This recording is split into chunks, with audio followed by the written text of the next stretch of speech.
আলাইকুম। সম্মানিত দেশবাসী, আমরা মোটামুটি সকলেই অবগত হয়েছি যে বিগত দিনে সোহাগ হত্যাকাণ্ড, ভাঙ্গারির ব্যবসা নিয়ে যেই সোহাগের হত্যাকাণ্ড ঘটানো হয়েছে, এটি একটি পূর্ব পরিকল্পিত হত্যাকাণ্ড এবং এই হত্যাকাণ্ডের সাথে রাষ্ট্রীয় গ্যাং জড়িত, রাষ্ট্রের পৃষ্ঠপোষকতা আছে এই হত্যাকাণ্ডের মধ্যে। তা না হলে রাষ্ট্রের একটি স্বাধীন রাষ্ট্রের রাজধানীর মধ্যে দাঁড়িয়ে ওপেন দিনের বেলা এভাবে কেউ কাউকে হত্যা করে আবার লাশের উপর নৃত্য করা সম্ভব না, কোনোভাবেই না। অবশ্যই এখানে রাষ্ট্রীয় পৃষ্ঠপোষকতা আছে এক। দ্বিতীয়ত হলো, এই হত্যাকাণ্ডকে ঘিরে তারেক রহমানকে ব্যাশিং করা হচ্ছে। তো হত্যাকাণ্ডের দায় নাকি তারেক রহমানকে নিতে হবে।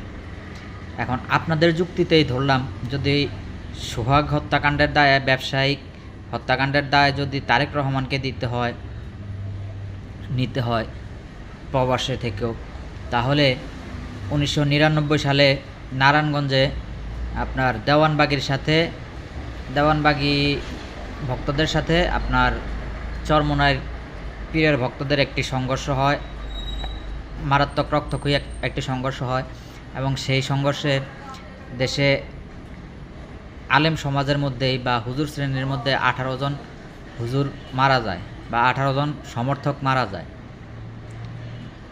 তো ওই 18 জন হত্যাকাণ্ডের দায় কি চরমোনাই নিয়েছে?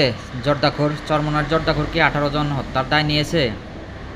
যদি না নিয়ে থাকেন, তাহলে এখনও সেই হত্যাকাণ্ডের দায় স্বীকার করে আপনি বিচারের মুখোমুখি হওয়ার প্রস্তুতি নেন।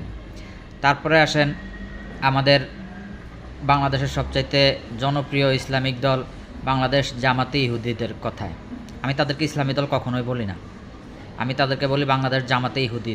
কারণ তাদের সাথে ইহুদিদের কার্যক্রমের অনেক প্রকারের মিল আছে, প্রায় সব ক্ষেত্রেই তাদের সাথে ইহুদিদের কার্যক্রমের মিল আছে।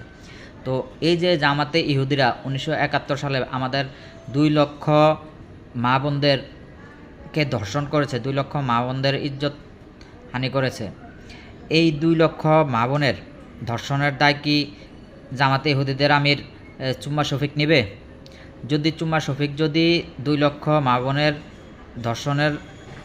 মা বোনকে ধর্ষণের দায় নেয়, তাহলে অবশ্যই সোহাগ হত্যাকাণ্ডের দায় তারেক রহমানের উপর দেওয়া যুক্তিসঙ্গত। প্রশ্ন আপনাদের কাছে, কমেন্টে সবাই নিজেদের যুক্তি তুলে ধরবেন। আসসালামু আলাইকুম।